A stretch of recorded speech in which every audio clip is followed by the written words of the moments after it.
E aí, seja bem-vindo a mais um vídeo. Hoje nós vamos falar sobre Provérbios 14, uma visão que ele traz para a gente sobre as nossas atitudes e sobre a nossa forma de agir.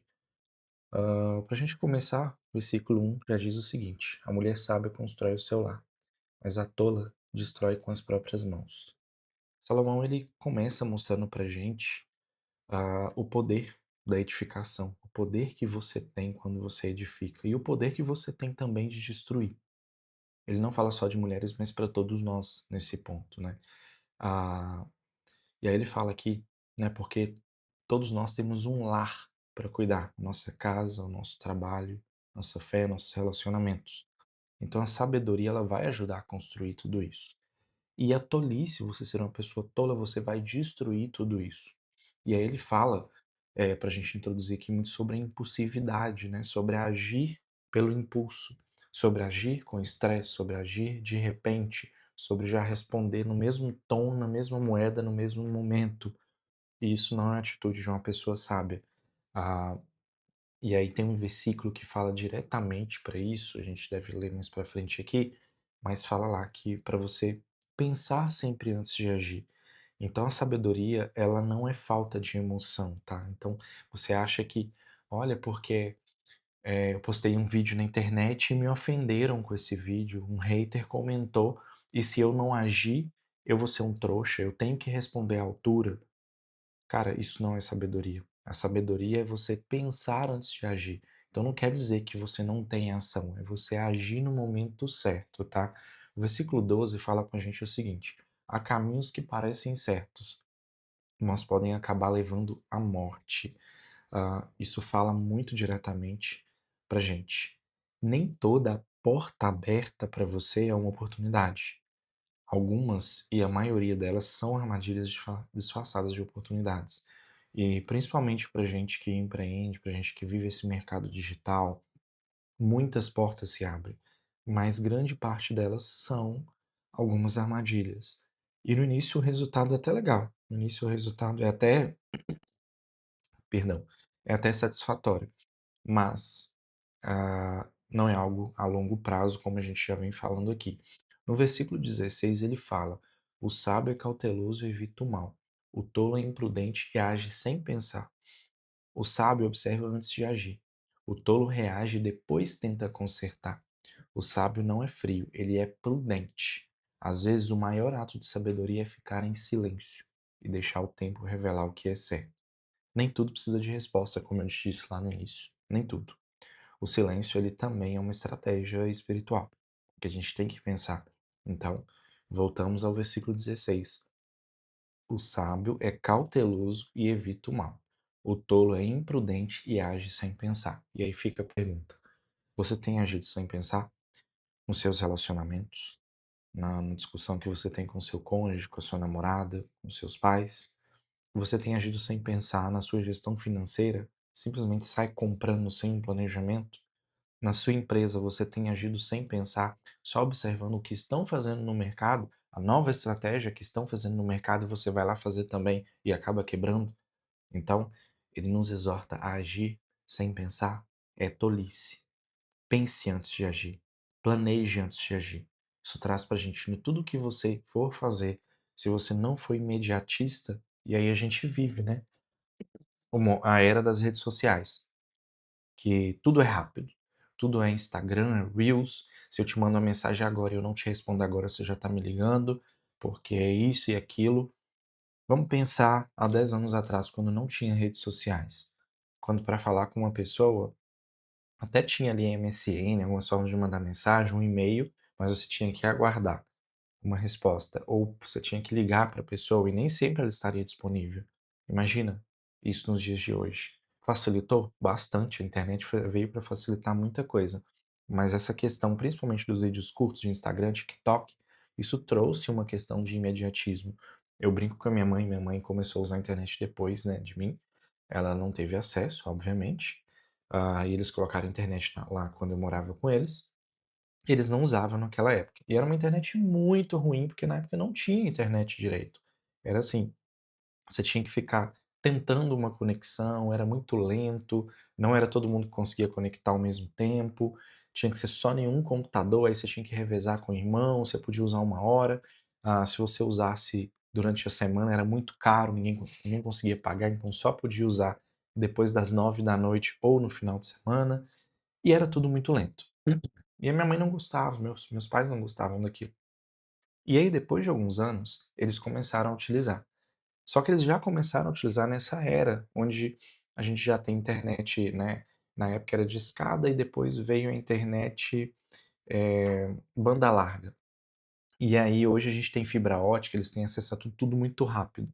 Lá quando eu comecei, para eu baixar uma música, era assim, papo de 4 horas, dependendo do tamanho da música. Um vídeo nem se fala.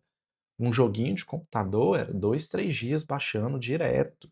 Você tinha que colocar sexta-feira à noite, e ele ia terminar domingo de noite ou de madrugada, sem usar o computador, porque se usasse dividia a velocidade, e aí ia dobrar o tempo, né. Então, naquela época a gente tinha que ter muita paciência. Videochamada esquece, esquece, era só para os americanos, pra gente aqui não funcionava. E a gente tinha que usar o quê? Paciência. Aí eu fico brincando com ela, eu falo assim: "Eu quero ver", né, eu brinco com ela, eu falo com ela assim: "Olha, eu queria ver se você tivesse que usar a internet naquela época que a gente usava, você não imaginava". Então, a paciência, ela hoje está sendo roubada pelas redes sociais. E as pessoas que estão agindo com isso aqui, olha, com prudência e agindo com pensamento estratégico, estão dominando qualquer mercado, estão sendo líderes, estão sendo bem-sucedidos, estão vivendo em paz, não estão tendo ansiedade, e isso é uma fatia pequena da população. E você pode escolher fazer parte dela ou não. E aí no versículo 29 ele fala: olha, a pessoa de gênio calmo é sábia, mas a que perde a calma mostra que é tola. O mundo valoriza quem reage rápido, Deus valoriza quem permanece calmo. A raiva cega, mas a paciência revela. Ser sábio é controlar o fogo, não apagar o incêndio depois. Quando algo te irritar, respira. Não é fraqueza, é força disfarçada de paz.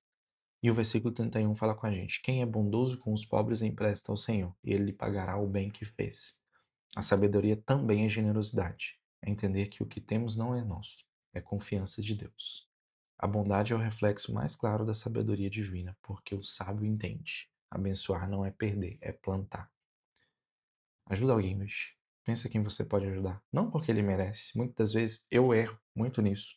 Alguém me pede uma ajuda no sinal, alguém me pede ajuda na rua, e eu fico olhando a pessoa, tá bêbada, tá fedendo cachaça, e eu fico assim, não, não vou ajudar não, porque esse cara vai vender, ou vai vender para comprar droga, e a gente já pensa logo nisso, né.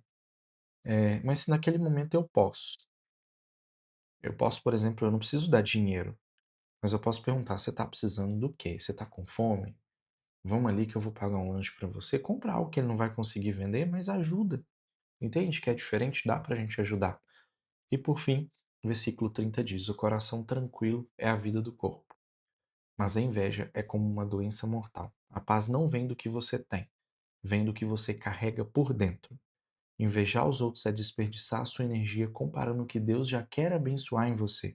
O coração tranquilo atrai sabedoria, clareza e força.